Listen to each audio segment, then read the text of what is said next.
In this week's Space Startup news, Isar Aerospace wins an award to launch 2 Norwegian satellites.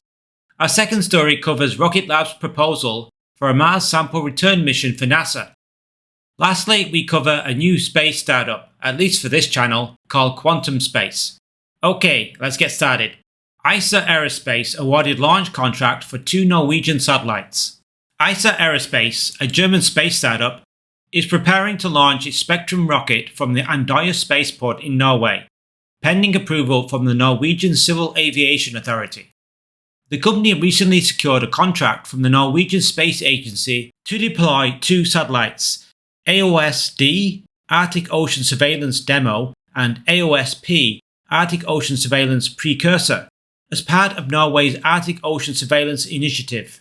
Launched in 2023, the Arctic Surveillance Program aims to monitor Norway's coastal waters, focusing on detecting illegal fishing, supporting search and rescue missions, and conducting routine surveillance in remote Norwegian regions. The satellite launch, scheduled for 2028, would be the first time Norway has designed, built, and launched a satellite from its home soil. Christian Hansen, Director General of the Norwegian Space Agency, said about this award, "The launch of the AOS satellites from Andøya spaceport will be a true milestone for Norwegian space activities. We look forward to a robust partnership with Isar Aerospace and seeing Spectrum in action." She went on to say, "Currently there are significant shortages of launch capabilities and launch sites. Andøya spaceport and Isar Aerospace will provide critical launch capability for the satellite market." Unquote. A complete list of previously announced launch contracts for Isar Aerospace's Spectrum rocket is shown in this graphic. Some of these announcements are old, or the launch date may have passed. It's unclear which contracts remain active. What is clear, however, is that a successful launch of the Spectrum rocket by Isar Aerospace will likely open up doors from potential customers eager to launch from mainland Europe. Before we wrap up our coverage of Isar Aerospace, there's a new development. Norway has issued a Notice to Airmen, or NOTAM, alerting pilots to potential hazards in the airspace. While the NOTAM doesn't explicitly name Isar Aerospace, it's worth noting that Isar is the sole customer operating out of the Andøya spaceport. Here's the NOTAM in question. Breaking it down, the launch window, detailed in section D, spans the 20th of March to the 29th of March, daily from 11:30 to 15:10 UTC, and 30th of March to the 3rd of April, daily from 10:30 to 14:10 UTC. Section E specifies a reason, quote, "a test launch from Andøya space station," unquote. Given the context, this points directly to Isar Aerospace's Spectrum rocket. Although Isar Aerospace hasn't made an official announcement, this NOTAM suggests their inaugural launch could be just 1 or 2 weeks away. We'll keep you updated on the Spectrum vehicle's first flight right here. Next up, we shift gears to a potential commercial mission to Mars. Rocket Lab's commercial solution to Mars sample return.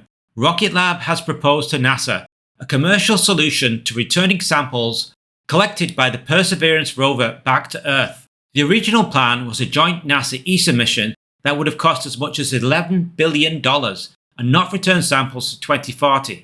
NASA announced it would spend 18 months studying alternative concepts and came up with 2 methods. A sky crane landing system, similar to Curiosity and Perseverance rovers, and a heavy lander concept. The costs were estimated to be around $5.8 to $7.7 billion. This is still a huge amount of money, so NASA commissioned a dozen studies from industry and NASA centers. One of those studies was from Rocket Lab. Rocket Lab's solution is a completely new end-to-end system using their own technology, rockets and spacecraft. Their concept of operations, or ConOps, is similar to NASA's original plan, but using Rocket Lab's own solutions and with a much lower price tag. Richard French, Vice President of Business Development and Strategy for Space Systems at Rocket Lab, said, "We think we're the organization that can bring these Mars samples home faster and cheaper. Our architecture, as proposed to NASA, was to bring samples back for less than $4 billion and as early as 2031, unquote.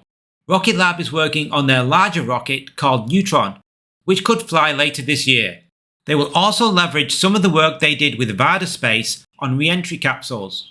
Rocket Lab currently manufactures the satellite platform the Varda space capsule uses while in space before detaching to return to Earth.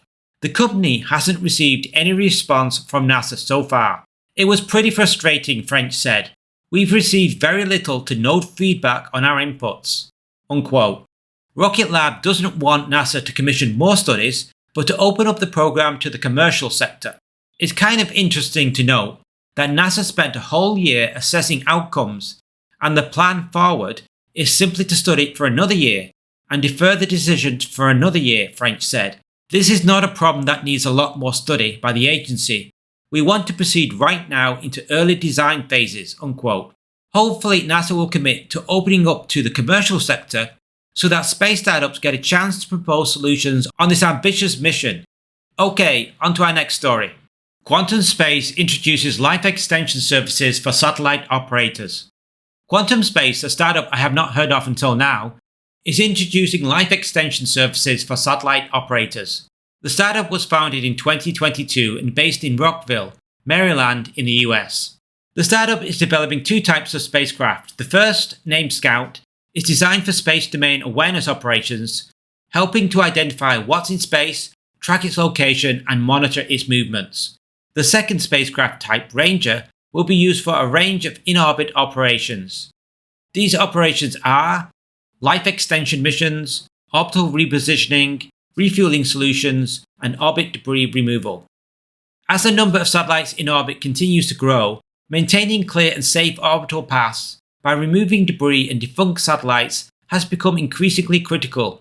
Malfunctioning satellites or spent rocket stages need to be deorbited if we want to keep accessing low Earth orbit safely. Take for instance the Ariane 6 second stage, which on its first flight failed to fire its deorbit thrusters and will drift lifelessly in orbit for another decade or more. In addition to removing non-useful debris or satellites, the Ranger spacecraft can top up satellites with fuel to extend their useful lifetime. Ben Reed, co-founder and chief innovation officer at Quantum Space, said, "At Quantum Space, our goal is to revolutionize space operations by offering life extension services that grant our clients the freedom to maneuver, ensuring their mission objectives are met with greater efficiency," unquote. The company has made bold claims about high delta velocity capabilities, substantial payload capacity, and precision navigation, with the Ranger spacecraft able to operate in space for at least 15 years. Let's put some numbers on those claims. It looks like Ranger can carry 1,500 kilos to geostationary orbit and 2,500 kilos to cislunar space. Delta V means the change of velocity, so high delta V means the spacecraft can change its velocity by a large amount. This is important for services such as orbital repositioning. For instance, moving a satellite from low Earth orbit to geostationary orbit is a high energy maneuver requiring 4 km per second delta V. The Ranger spacecraft is still in development, so we don't know if the claimed performance will materialize. Still, on paper, it looks impressive. Quantum Space has already launched its Scout vehicle in March 2024 on board SpaceX's Transporter 10 mission. For Ranger, its website only notes that the launch is coming soon. Comparing Ranger to other space ducks, such as Helios from Impulse Space, reveals distinct strengths. While Helios is great for rapid deliveries to GEO, Ranger stands out for its versatility and reusability, enabling a broader range of in-orbit operations. Although their capabilities overlap to some extent, these spacecraft aren't direct competitors. Each offers unique advantages tailored to different needs in the evolving space industry. We'll keep an eye on Quantum Space, as in-orbit operations seems to be a growing part of the commercial space sector. Okay, that's a wrap. Thanks for watching. Be sure to like and subscribe so you'll see our upcoming videos. We make videos every week covering the space industry, with an emphasis on the smaller space startups that aren't covered so well on other channels. See you soon.